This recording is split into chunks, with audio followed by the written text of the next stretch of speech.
ಸದಾ ಗಮೈಕ ವಿಜ್ಞೇಯಂ ಸಮತೀತಕ್ಷರಾಕ್ಷರಂ ನಾರಾಯಣಂ ಸದಾ ವಂದೇ ನಿರ್ದೋಷಾಶೇಷ ಸದ್ಗುಣಂ. ಸ ಆತ್ಮ ತತ್ವಮಸಿ ಅಂತನ್ನುವ ವಾಕ್ಯವನ್ನು ಯಾವ ರೀತಿ ಚಿಂತನೆ ಮಾಡೋದು? ಯಾವುದೇ ಒಂದು ವೇದವಾಕ್ಯವನ್ನಾಗಲಿ ಧರ್ಮಶಾಸ್ತ್ರದ ಮಾತನ್ನಾಗಲಿ ನೋಡಬೇಕಾದ್ರೆ ಆ ಕಾಲ, ಆ ಪ್ರಸಂಗ, ಹೇಳುವವರು ಯಾರು, ಕೇಳುವವರು ಯಾರು, ವಿವಕ್ಷೆ ಏನು, ಎಲ್ಲದರ ಬಗ್ಗೆ ಯೋಚನೆ ಮಾಡಬೇಕಾಗತ್ತೆ. ಹಾಗೆ ನೀವು ಯೋಚನೆ ಮಾಡಿದರೆ ಪರಮಾರ್ಥ ಸಿಗುತ್ತೆ, ಇಲ್ಲ ಅಂದರೆ ಇಲ್ಲ. ಇದು ಸಹಜವಾಗಿ ಒಂದು ಮಾತಿಗೆ ಅರ್ಥವನ್ನು ಕಲ್ಪಿಸುವ ಬಗೆ. ಆ ಹಿನ್ನೆಲೆಯಲ್ಲಿ ಛಂದೋಗ ಉಪನಿಷತ್ತಿನ ಈ ತಂದೆ ಮಕ್ಕಳ ಸಂವಾದವನ್ನು ನೋಡಿದಾಗ, ಇಡೀ ಕಥೆಯನ್ನು ನೋಡಿದಾಗ, ಸ ಆತ್ಮ ತತ್ವಮಸಿ ಅಂತನ್ನುವ ಜನಪ್ರಿಯ ಘೋಷಣೆ ಅದರ ಏನು ಅರ್ಥ ಅನ್ನೋದು ಗೊತ್ತಾಗುತ್ತೆ. ಸಾಮಾನ್ಯವಾಗಿ ಜನಪ್ರಿಯವಾಗಿದ್ದು ಸತ್ಯ ಆಗಿರಲ್ಲ. ಸತ್ಯದ ದಾರಿ ಒಂಟಿ ದಾರಿ, ಅಲ್ಲಿ ಯಾರೂ ಜೊತೆಗಾರರು ಇರೋದಿಲ್ಲ, ಅಲ್ಲಿ ಹೋಗಬೇಕಾಗತ್ತೆ. ಅದೇನು ಅಂತ ನೋಡೋಣ. ಈಗ 12 ವರ್ಷ ಓದಿ ಶ್ವೇತಕೇತು ಬಂದ, ಅಪ್ಪನಿಗೆ ನಮಸ್ಕಾರ ಮಾಡಲಿಲ್ಲ. ಕಾರಣ ಏನು ಅಂದರೆ ಅಪ್ಪ ಓದಿದವ ಅಲ್ಲ ಅಂತ ಅವನ ಭಾವನೆ. ನಾನು ಓದಿದವ, ನಾನು ಯಾಕೆ ನಮಸ್ಕಾರ ಮಾಡಲಿ ಅಂತ. ಮಗನ ಅಹಂಕಾರವನ್ನು ನೋಡಿ ತಂದೆ ಕರುಣೆಯಿಂದ ಅವನಿಗೆ ಬೋಧಿಸಿದ. ಒಬ್ಬರ ತಪ್ಪನ್ನು ತಿದ್ದದೇ ಇರೋದು ಅವ್ರ ಮೇಲೆ ಬಹಳ ರೋಷ ಇದ್ದಾಗ, ಪ್ರೀತಿ ಇದ್ದಾಗ ತಿದ್ದಬೇಕು ಅಂತ ಹೇಳಿ ಪ್ರಯತ್ನ ಪಡ್ತಾರೆ.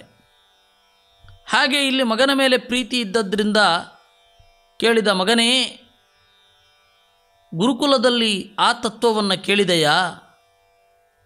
ಯಾವುದನ್ನು ತಿಳಿದರೆ ತಿಳಿಯದ್ದರ ಫಲ ಸಿಗುತ್ತೋ, ಯಾವುದನ್ನು ಮನನ ಮಾಡಿದರೆ ಬೇಕಾದಷ್ಟು ಮನನ ಮಾಡದ್ದರ ಫಲ ಸಿಗುತ್ತೋ ಅದೆಲ್ಲ ನೀನು ಕೇಳಿದೀಯಾ? ನೋಡು, ಒಂದು ಮಣ್ಣಿನ ಮುದ್ದೆಯನ್ನು ಪ್ರಯೋಗಾಲಯದಲ್ಲಿ ನೋಡಿದರೆ ಆ ಮಣ್ಣಿನ ಗುಣ ಏನು, ಏನು ಬೆಳೆಯುತ್ತೆ ಎಲ್ಲ ಗೊತ್ತಾಗತ್ತೆ. ಆ ತರಹದ ಯಥಾ ಮೃತ್ಪಿಂಡೇನ ವಿಜ್ಞಾತೇನ ಸರ್ವಮಿದಂ ಮೃಣ್ಮಯಂ ವಿಜ್ಞಾತಂ ಭವತಿ, ಯಥಾ ನಖ ನಿಕೃಂತನೇನ ಸರ್ವಮಿದಂ ಕಾರ್ಷ್ಣಾಯಸಂ ವಿಜ್ಞಾತಂ ಭವತಿ. ನಖ ನಿಕೃಂತನ ಅಂತಂದರೆ ನೈಲ್ ಕಟರ್, ಉಗುರನ್ನು ಕತ್ತರಿಸುವ ಒಂದು ಪುಟ್ಟ ಉಪಕರಣ. ಅದರಲ್ಲಿ ಎಲ್ಲ ತರಹದ ಮಾಡೆಲ್ಲೂ ಇರುತ್ತೆ. ಕೆತ್ತೋದು, ಚುಚ್ಚೋದು, ಅಗಿಯೋದು, ಎಲ್ಲ ತರಹದ ಮಾಡೆಲ್ಲು. ನಮಗೆ ಈಗ ನೈಲ್ ಕಟರ್ ನೋಡೋದಕ್ಕಿಂತ ಹಳೆ ಕಾಲದ ನೈಲ್ ಕಟರ್, ಅದರಲ್ಲಿ ಎಲ್ಲ ತರಹದ ಮಾಡೆಲ್ಗಳು ಇರ್ತಿತ್ತು. ಅದನ್ನು ನೋಡಿದರೆ, ಆ ಮಾಡೆಲನ್ನು ನೋಡಿದರೆ ದೊಡ್ಡದ್ದು ಹೀಗಿರುತ್ತೆ ಅಂತ. ಆ ರೀತಿ ಪ್ರಧಾನವಾದ ಒಂದನ್ನು ತಿಳಿದರೆ, ನಿತ್ಯವಾದ ಭಾಷೆಯನ್ನು ತಿಳಿದರೆ ಅನಿತ್ಯವಾದ ಪದಗಳೆಲ್ಲ ಗೊತ್ತಾಗತ್ತೆ. ವಾಚಾರಂಭಣಂ ವಿಕಾರೋ ನಾಮಧೇಯಂ ಮೃತ್ತಿಕೇತ್ಯೇವ ಸತ್ಯಂ. ಮೃತ್ತಿಕಾ ಅಂತನ್ನುವ ಒಂದು ವೈದಿಕ ಭಾಷೆಯನ್ನು ತಿಳಿದುಕೊಂಡ್ರೆ ಅದರ ನಿಷ್ಪನ್ನಗಳು ಮಣ್ಣು, ಮಡ್, ಮಿಟ್ಟಿ ಎಲ್ಲವೂ ಗೊತ್ತಾಗ್ತಾ ಹೋಗುತ್ತೆ. ಪ್ರಧಾನವಾದದ್ದನ್ನು ತಿಳಿದರೆ ಅಪ್ರಧಾನವಾದದ್ದು ತಿಳಿದಂತೆ. ಹಾಗೆ ಪ್ರಧಾನವಾದ ಒಂದು ವಸ್ತುವನ್ನು ತಿಳಿದೆಯಾ? ಅದನ್ನು ಕೇಳಲೇ ಇಲ್ವ ನೀನು? ಉತ ತಮಾದೇಶಂ ಅಪ್ರಾಕ್ಷ್ಯ ಏನ ಅಶ್ರುತಂ ಶ್ರುತಂ ಭವತಿ, ಏನ ಅವಿಜ್ಞಾತಂ ವಿಜ್ಞಾತಂ ಭವತಿ, ಏನ ಅಮತಂ ಮತಂ ಭವತಿ ಅಂತ ಅಪ್ಪ ಕೇಳಿದ. ಆ ಥರದ್ದೊಂದು ಸಂಗತಿಯನ್ನು ಕೇಳೇ ಇರಲಿಲ್ಲ. ಸಾಮಾನ್ಯ ಅಕಾಡೆಮಿಕ್ಕಲ್ಲಿ ನಾವು ಮುಗ್ಗರಿಸಿ ಬೀಳೋದೇ ಅಲ್ಲಿ. ಅದಕ್ಕೆ ನಾನ್ ಅಕಾಡೆಮಿಕ್ ಆಗಬೇಕು, ಸತ್ಯವನ್ನು ತಿಳ್ಕೊಳ್ಬೇಕು ಅಂತಂದರೆ. ಅಕಾಡೆಮಿಕ್ ಅಂತಂದರೆ ಒಂದು ಸಂಸ್ಥೆಯೋ ಅಥವಾ ಒಂದು ಸಮಾಜವೋ ಒಂದು ಈ ಪಠ್ಯವನ್ನು ಓದಿದರೆ ಮಕ್ಕಳಿಗೆ ಪ್ರಾಥಮಿಕ ಜ್ಞಾನ ಬರುತ್ತೆ ಅಂತ ಹೇಳಿರ್ತಾರೆ. ಅದೇ ಅಂತಿಮ ಅಂತಲ್ಲ. ಅದರಿಂದಾಗಿ ನಾವು ಡಿಗ್ರಿ ಮಾಡಿ ಎಲ್ಲ ತಿಳಿದುಕೊಂಡೆವು ಅಂತಂದರೆ ಅದು ಅಸಂಗತ. ಅದು ತಿಳಿದುಕೊಳ್ಳೋದಕ್ಕೆ ಮೆಟ್ಟಿಲು. ಓದಿ ಮುಗಿಯೋದಿಲ್ಲ. ಅದಕ್ಕೆ ಜೀವನ ಇಡೀ ತತ್ವಶಾಸ್ತ್ರವನ್ನು ತರ್ಕದೊಂದಿಗೆ ನಿನಗೆ ನೀನು ಕನ್ವಿನ್ಸ್ ಮಾಡಿಕೊಂಡು ಹೋಗಬೇಕು ಅಂತ ಬೃಹದಾರಣ್ಯಕ ಉಪನಿಷತ್ತಿನ ಒಂದು ಮಾತು, ಪಾಂಡಿತ್ಯಂ ನಿರ್ವಿದ್ಯ ಬಾಲ್ಯೇನ ತಿಷ್ಠಾಸೇತಂತ. ತತ್ವಶಾಸ್ತ್ರದ ಅರಿವನ್ನು ಪಡೆದು ವಿಚಾರಶಾಸ್ತ್ರದ ಜೊತೆಗೆ ಪದೇ ಪದೇ ಅದನ್ನು ಗಟ್ಟಿ ಮಾಡ್ಕೋತಾ ಇರಬೇಕು. ಆ ಮರೆತ ಮಗನಿಗೆ ಇದನ್ನು ಕೇಳಿದ. ಅದು ಗೊತ್ತೇ ಇರಲಿಲ್ಲ ಶ್ವೇತಕೇತುವಿಗೆ ಆ ಥರದ್ದೊಂದು ಸಂಗತಿ ಇದೆ ಅಂತ. ಕೇಳಿದಾಗ ಗಾಬರಿ ಆಯಿತು. ನೀನೇ ಹೇಳಿ ಅಪ್ಪ ಅಂತಂದ. ಆವಾಗ ಅವರು 9 ದೃಷ್ಟಾಂತಗಳನ್ನು ಕೊಟ್ಟರು. ಯಥಾ ಶಕುನಿ ಸೂತ್ರೇಣ ಪ್ರಬದ್ಧ ದಿಶಂ ದಿಶಂ ಪತಿತ್ವಾ ಅನ್ಯತ್ರ ಆಯತನಮಲಬ್ಧ್ವಾ ಬಂಧನೇ ಏವ ತಿಷ್ಠತಿ ಏವಮೇವಾಸೌ ಸೌಮ್ಯ. ಪಂಜರದಲ್ಲಿ ಕಟ್ಟಿದ ಗಿಳಿಯೊಂದು ದಿಕ್ಕು ದಿಕ್ಕುಗಳಿಗೆ ಹಾರಿ ಸೋತು ಬಸವಳಿದು ರೆಕ್ಕೆ ಸೋತು ತನ್ನನ್ನು ಕಟ್ಟಿದಲ್ಲಿಗೆ ಬಂದು ಕುಳಿತುಕೊಳ್ಳುತ್ತೆ. ಅದೇ ರೀತಿ ಜೀವನೂ ಕೂಡ ಬೇರೆ ಬೇರೆ ಅವಸ್ಥೆಯಲ್ಲಿ ಹಾರಿ ಹೋರಾಡಿ ಕಡೆಗೆ ಪರಮಾತ್ಮನಲ್ಲಿಯೇ ಸುಖವನ್ನು ಕಾಣುತ್ತಾನೆ. ಅವನೋ ನೀನು ಸ ಆತ್ಮ ತತ್ವಮಸಿ ಶ್ವೇತಕೇತೋ. ನೋಡಿ, ಇಲ್ಲಿ ಅಹಂಕಾರವನ್ನು ಖಂಡನೆ ಮಾಡಲಿಕ್ಕಿರುವಂಥದ್ದು. ಅವನೇ ನೀನು ಅಂದರೆ ಅಹಂಕಾರ ಜಾಸ್ತಿ ಮಾಡಿದಾಗತ್ತೆ ವಿನಃ ಅಹಂಕಾರವನ್ನು ಕಡಿಮೆ ಮಾಡಿದಾಗ ಆಗೋದಿಲ್ಲ. ಅದಕ್ಕೇನು ಹೇಳಬೇಕು? ನೀನವನಲ್ಲ ಅನ್ನಬೇಕು. ನೀನವನು ಅನ್ನಬಾರದು, ನೀನವನಲ್ಲ. ಆಗ ಶ್ವೇತಕೇತುವಿಗೆ ಹೌದು ಅಂತ ಅನ್ನಿಸಿದೆ. ಯಾಕೆಂದರೆ ಗಾಢವಾದ ನಿದ್ರೆಯ ವಿಚಾರ ಮಾಡೇ ಇರಲಿಲ್ಲ ಅವನು. ಅವಸ್ಥಾತ್ರೈವಿಧ್ಯದ ವಿಚಾರವೇ ಮಾಡಿರೋದಿಲ್ಲ. ನೀವು ವೇದಾಂತ ಶಾಸ್ತ್ರಕ್ಕೆ ಬಂದಾಗ ಈ ಅವಸ್ಥಾತ್ರೈವಿಧ್ಯದ ವಿಚಾರ ಇರತ್ತೇ ವಿನಃ ಎಚ್ಚರ ಕನಸು ನಿದ್ರೆ ಉಳಿದ ಎಲ್ಲಿ ಕಲಿಸ್ತಾರೆ? ಅವನಿಗೆ ಅರ್ಥ ಆಯಿತು. ಇಲ್ಲಿ ನಾನು ತಿಳ್ಕೊಂಡಿಲ್ಲ, ನನಗೆ ಅಹಂಕಾರಕ್ಕೆ ತಾವಿಲ್ಲ ಅಂತ. ತೇ ಯಥಾ ತತ್ರ ನ ವಿವೇಕಂ ಲಭಂತೆ ಯಥಾ ಸೌಮ್ಯ ಮಧು ಮಧುಕೃತೋ ನಿಸ್ತಿಷ್ಠಂತಿ ನಾನಾತ್ಯಯಾನಾಂ ನಾನಾವೃಕ್ಷಾಣಾಂ ರಸಃ ಸಮಾಹಾರಂ. ಒಂದು ದುಂಬಿ ಇರುತ್ತೆ, ಬೇರೆ ಬೇರೆ ಹೂಗಳಲ್ಲಿ ಇರುವ ಬನಿಯನ್ನು ತೆಗೆದುಕೊಂಡು ಬಂದು ಜೇನುಗೂಡಿನಲ್ಲಿ ಇಡುತ್ತದೆ. ಆ ಮಕರಂದಕ್ಕೆ ನಾನು ಇಂಥಲ್ಲಿಂದ ಬಂದವ ಅಂತನ್ನುವ ಅರಿವು ಇರೋದಿಲ್ಲ. ಹಾಗೆ ಜೀವ ಎಲ್ಲೆಲ್ಲಿಂದಲೋ ಬರ್ತಾರೆ. ಏವಮೇವ ಸೌಮ್ಯ ಇಮಾ ಪ್ರಜಾಃ ಸತಿ ಸಂಪದ್ಯ ನವಿದುಹು ಸತಿ ಸಂಪತ್ಸ್ಯಾಮಹ ಇತಿ. ಎಲ್ಲಿಂದ ಬಂದೆವು ಗೊತ್ತಿರೋದಿಲ್ಲ, ಎಲ್ಲಿಗೆ ಹೋಗ್ತಾ ಇದ್ದೇವೆ ಗೊತ್ತಿಲ್ಲ, ಏನಾಗ್ತಾ ಇರುತ್ತೆ ಅಂತ ಗೊತ್ತಿಲ್ಲ. ಯಾರು ಆ ಸತ್ ಶಬ್ದವಾಚ್ಯನಾದ ಪರಮಾತ್ಮನನ್ನು ತಿಳಿದಿರುವುದಿಲ್ಲವೋ ತ ಇಹ ವ್ಯಾಘ್ರೋ ವಾ ಪತಂಗೋ ವಾ ಕೀಟೋ ವಾ ದಂಶೋ ವಾ ಮಶಕೋ ವಾ ಯದ್ಯದ್ಭವಂತಿ ತತ್ತದಾ ಭವಂತಿ. ಹುಲಿಯೋ ಸಿಂಹವೋ ತೋಳವೋ ಹಂದಿಯೋ ಕೀಟವೋ ನುಸಿಯೋ ಆಗಿ ಬಿಡ್ತಾರೆ. ಏಕೆಂದರೆ ಮನುಷ್ಯ ಜನ್ಮ ಬಂದಾಗಲೂ ಕೂಡ ದೇವರ ಕಡೆಗೆ ಹೋಗುವ ಪ್ರಯತ್ನ ಪಡಲಿಲ್ಲ ಅಂತಾದಾಗ, ದೇವರನ್ನು ತಿಳಿಲಿಲ್ಲ ಅಂತಾದಾಗ ಮನುಷ್ಯನಿಗೂ ಮುಂದಿನ ಈ ಎಲ್ಲ ಜನ್ಮಗಳಿಗೂ ಏನು ವ್ಯತ್ಯಾಸ ಇಲ್ಲ. ಯಾಕೆಂದರೆ ಮನುಷ್ಯ ಸ್ವಲ್ಪ ಸೊಫೆಸ್ಟಿಕೇಟೆಡ್ಡು, ಪ್ರಕೃತಿಯನ್ನು ಟೇಮ್ ಮಾಡಿದ. ಆ ಪ್ರಕೃತಿಯನ್ನು ತಮಗೆ ಬೇಕಾದದ್ದನ್ನು ಮಾತ್ರ ತೆಗೆದುಕೊಳ್ಳೋದು ಪ್ರಕೃತಿಯಿಂದ, ಅದು ಆ ಜೀವಿಗಳಿಗೂ ಸಮಾನ.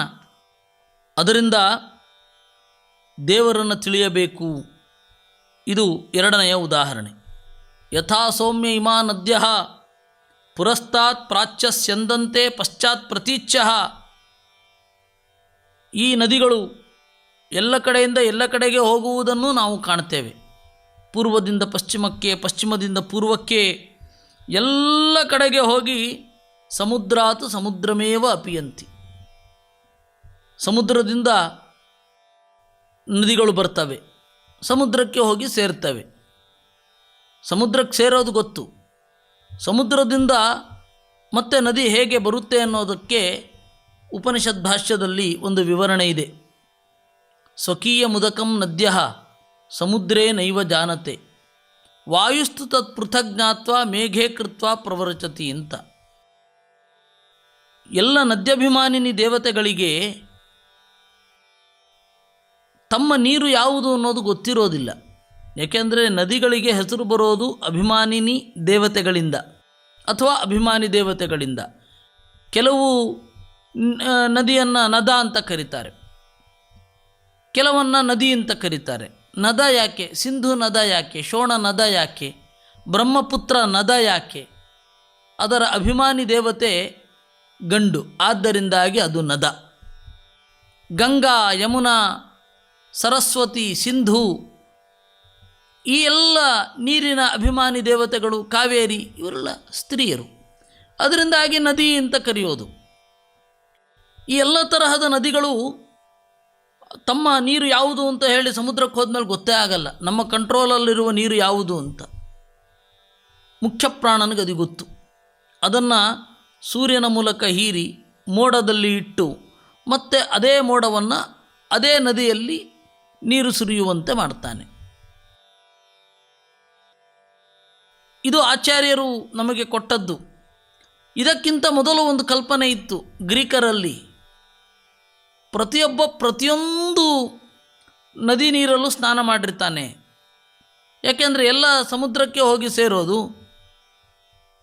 ಸಮುದ್ರಕ್ಕೆ ಹೋಗಿ ಸೇರಿದ ಮೇಲೆ ನದಿ ಅಲ್ಲಿಂದಲೇ ಬರೋದು.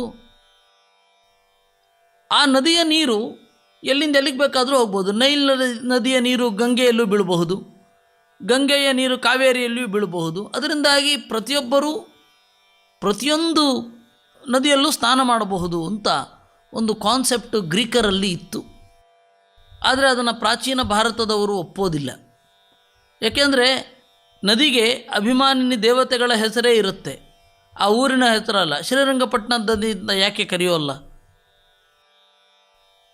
ಇಡೀ ರಾಜ್ಯದಿಂದ ರಾಜ್ಯವನ್ನು ಕ್ರಾಸ್ ಮಾಡ್ತಾ ಇರುತ್ತೆ. ಗಂಗೆ ಎಷ್ಟು ರಾಜ್ಯಗಳಲ್ಲಿ ಹರಿಯುತ್ತೆ? ಬಿಹಾರದಲ್ಲಿ ಹರಿಯಲ್ವೇ, ಬಂಗಾಳದಲ್ಲಿ ಹರಿಯಲ್ವೇ, ಕಾಶಿಯಲ್ಲಿ ಹರಿಯಲ್ವೇ? ಎಷ್ಟು ರಾಜ್ಯಗಳನ್ನು ಸುತ್ತಕೊಂಡು ಹೋಗುತ್ತೆ. ಕಾವೇರಿ ಎಷ್ಟು ರಾಜ್ಯವನ್ನು ಸುತ್ತಾಡಿಕೊಂಡು ಹೋಗುತ್ತೆ. ಅಲ್ಲೆಲ್ಲ ಒಂದೇ ಹೆಸರು, ಬೇರೆ ಹೆಸರಿಲ್ಲ, ಆ ಊರಿನ ಹೆಸರಲ್ಲ. ತೀರ ಕೆಲವೊಂದು ಕ್ಷುದ್ರ ನದಿಗಳಿಗೆ ಆ ರೀತಿ ಹೇಳುತ್ತಾರೆ ಬಿಡಿ. ನಿಡ್ಲೆ ಅಂತ ಹೇಳಿ ಒಂದು ಕ್ಷುದ್ರ ನದಿ ಅಂತ ಹೇಳಿದ್ರೆ ಮಳೆಗಾಲದಲ್ಲಿ ಮಾತ್ರ ತುಂಬಿ ಹರಿಯುವಂತಹ ನದಿ, ಕುನದಿ ಅಂತ ಕೂಡ ಕರೀತಾರೆ. ಉಳಿದಂತೆ ಅದರ ಸುಳಿವಿರಲ್ಲ. ಊರ ಹೆಸರು ನಿಡ್ಲೆಯೇ. ಆ ತರಹ ಕೆಲವೊಂದು ಬಿಟ್ಟರೆ ಮಹಾನದಿಗಳ ಹೆಸರು ಯಾಕೆ ಹೀಗೆ? ಅದಕ್ಕೆ ಉತ್ತರ ಇದೊಂದೇ ನೀವು ಹೇಳಬೇಕು. ಈ ಪ್ರದೇಶದಲ್ಲಿ ಹರಿಯೋದ್ರಿಂದ ಅಂತ ಹೇಳೋದಾದರೆ ಮಂಡ್ಯದ ನದಿ, ಶ್ರೀರಂಗಪಟ್ಟಣದ ನದಿ, ಕನಕಪುರದ ನದಿ ಎಲ್ಲ ಹೇಳಬೇಕು. ಯಾಕೆ ಹೇಳಲ್ಲ? ಅಭಿಮಾನಿನಿ ದೇವತೆಯನ್ನು ನಮ್ಮ ಹಿಂದಿನವರು ಗುರುತಿಸಿದ್ದಾರೆ. ಆದ್ದರಿಂದ ಇರಲಿ. ಆ ನದಿಗಳು ಸಮುದ್ರದಿಂದ ಬರ್ತವೆ, ಸಮುದ್ರಕ್ಕೆ ಹೋಗ್ತವೆ. ಆ ನದಿ ನೀರಿಗೆ ನಾನು ಇಂಥಲ್ಲಿಂದ ಬಂದದ್ದು ಅಂತ ಗೊತ್ತಿರೋದಿಲ್ಲ. ಅದೇ ತರಹದ ಅಜ್ಞಾನ ಯಥಾ ತತ್ರ ನವಿವೇಕಂ ಲಭಂತೆ ಇಯಮಹಮಸ್ಮಿ ಇತ್ಯೇವ ಸೌಮ್ಯ ಇಮಾ ಪ್ರಜಾ ಸತ ಆಗಮ್ಯ ನವಿದುಹು ಸತ ಆಗಚ್ಛಾಮಹೇ ಇತಿ. ದೇವರಿಂದ ಬಂದು ನಾವು ದೇವರಿಂದ ಬಂದಿದ್ದೇವೆ ಅಂತ ತಿಳಿದಿಲ್ಲ, ದೇವರ ಕಡೆಗೆ ಹೋಗ್ತೇವೆ ಅಂತ ತಿಳಿದಿಲ್ಲ. ಯಾರು ಈ ರೀತಿ ಅಜ್ಞಾನವೇ ಪರಮವಾಗಿ ಇರುತ್ತೋ ಜೀವನದಲ್ಲಿ, ಯಾರಿಗೆ ಇರುತ್ತೋ ಅವರು ತೈಹವ್ಯಾಘ್ರೋ ವಾ ಸಿಂಹೋ ವಾ ಪತಂಗೋ ವಾ ದಂಶೋ ವಾ ಮಶಕೋ ವಾ ಕೀಟೋ ವಾ ಯದ್ಯದ್ಭವಂತಿ ತತ್ತದಾ ಭವಂತಿ. ಅವರು ಅಲ್ಲಿ ಆಯಾ ಒಂದು ಯೋನಿಯನ್ನು ಪಡೆಯುತ್ತಾರೆ. ಇದು ಮೂರಾಯಿತು. ನಾಲ್ಕನೆಯದ್ದು ಸಯೇಚ ಜೀವೇನಾತ್ಮನಾನುಪ್ರಭೂತ ಪೇಪೀಯಮಾನೋ ಮೋದಮಾನಸ್ತಿಷ್ಠತಿ ಅಸ್ಯ ಯದೈಕಾಂ ಚಾಖಾಂ ಜೀವೋ ಜಹಾತಿ ಅಥಸಾ ಶುಷ್ಯತಿ. ಜೀವ ಅಂತ ಹೇಳಿ ಅನಿರುದ್ಧನಿಗೆ ಇರುವ ಗುಟ್ಟಾದ ಹೆಸರು. ಆ ಅನಿರುದ್ಧ ನಾಮಕ ಪರಮಾತ್ಮ ವೃಕ್ಷದ ಯಾವ ಕೊಂಬೆಯನ್ನು ಬಿಡ್ತಾನೆ ಆ ಕೊಂಬೆ ಬಾಡುತ್ತೆ. ಆಮೇಲೆ ಇನ್ನೊಂದು ರೀತಿಯಿಂದ ಬೆಳೀತಾನೆ. ಅಲ್ಲಿ ಗಿಡದ ಅವಯವ ಬೆಳೆಯೋದು ದೇವರು ಬೆಳೆಯೋದ್ರಿಂದ, ಅಂದರೆ ಅಲ್ಲಿ ಅಭಿವ್ಯಕ್ತ ಆಗೋದ್ರಿಂದ, ನಿಧಾನವಾಗಿ ಅಭಿವ್ಯಕ್ತ ಆಗೋದ್ರಿಂದ. ಈಗ ನೋಡು, ಜೀವೇನ ಆತ್ಮನಾನುಪ್ರಭೂತಃ, ಅನಿರುದ್ಧ ರೂಪಿ ಪರಮಾತ್ಮನ ಅನುಗ್ರಹ ಇದ್ದರೆ ಜೀವ ಸಂತೋಷದಿಂದ ಇರ್ತಾನೆ. ಇಲ್ಲ ಅಂದರೆ ಜೀವನಿಗೆ ನಲಿವಿಲ್ಲ. ಏನಯ್ಯ, ಯಾವ ಅನಿರುದ್ಧ ರೂಪಿ ಪರಮಾತ್ಮ ಬೇಕು ಅಂತ ಹೇಳಿ ಗೊತ್ತಿದ್ದೋ ಗೊತ್ತಿಲ್ಲದೆಯೋ ಬಯಸುತ್ತಾರೋ, ಎಲ್ಲರಿಂದ ಹೀಗೆ ಬಯಸಲ್ಪಡುವ ಅನಿರುದ್ಧ ರೂಪಿ ಪರಮಾತ್ಮ ನೀನು ಅಹಂಕಾರ ಪಡಲಿಕ್ಕೆ ಏನಿದೆ ಅಂತ ಅಹಂಕಾರ ಪಡ್ತೀಯ? ನೆಗ್ರೋಧ ಫಲಮತ ಆಹಾರ ಇತಿ, ಮಗು ಅದೊಂದು ಹಣ್ಣು ತೆಗೆದುಕೊಂಡು ಬಾರಯ್ಯ. ಇದಂ ಭಗವ ಇತಿ, ತಂದೆ ಅಪ್ಪ ಭಗವಃ ಪೂಜ್ಯರೇ ಅಂತಾನೆ. ಭಿಂದೀತಿ, ಸೀಳೋ ಇದನ್ನು. ಭಿನ್ನಂ ಭಗವೈತಿ, ಸೀಳಿದೆಯಪ್ಪ. ಕಿಮತ್ರ ಪಶ್ಯಸಿ, ಏನು ಕಾಣ್ತಾ ಇದ್ದಿ? ಅದಕ್ಕೆ ಅವನು ಹೇಳಿದ, ಅಣ್ವ್ಯ ಇವೇಮಾ ಧಾನಾ ಭಗವಃ, ಪುಟ್ಟ ಪುಟ್ಟ ಬೀಜಗಳು. ಆಸಾಂ ಅಂಗ ಏಕಾಂ ಭಿಂದಿ, ಅದರೊಳ ಒಂದನ್ನು ಸೀಳು. ಏನು ಕಾಣ್ತಾ ಇದೆ? ಏನು ಕಾಣಲ್ಲ. ಯಥಾ ಏತ ಮಣಿಮಾನಂ ನ ನಿಭಾಲಯತೆ ಸೌಮ್ಯ ಏಚಃ ಅಣಿಮ್ನ ಏವ ಮಹಾನ್ಯಗ್ರೋಧಸ್ತಿಷ್ಠತಿ. ಆ ಬೀಜವನ್ನು ಸೀಳಿದಾಗ ನಿನಗೇನು ಕಾಣಲಿಲ್ವಲ್ಲ, ಆ ಕಾಣದ್ದರಿಂದಲೇ ಇಷ್ಟು ದೊಡ್ಡ ಮರ ಬೆಳೆದು ನಿಲ್ಲತ್ತೆ. ಅವನನ್ನು ತಿಳ್ಕೊಳ್ಬೇಕು.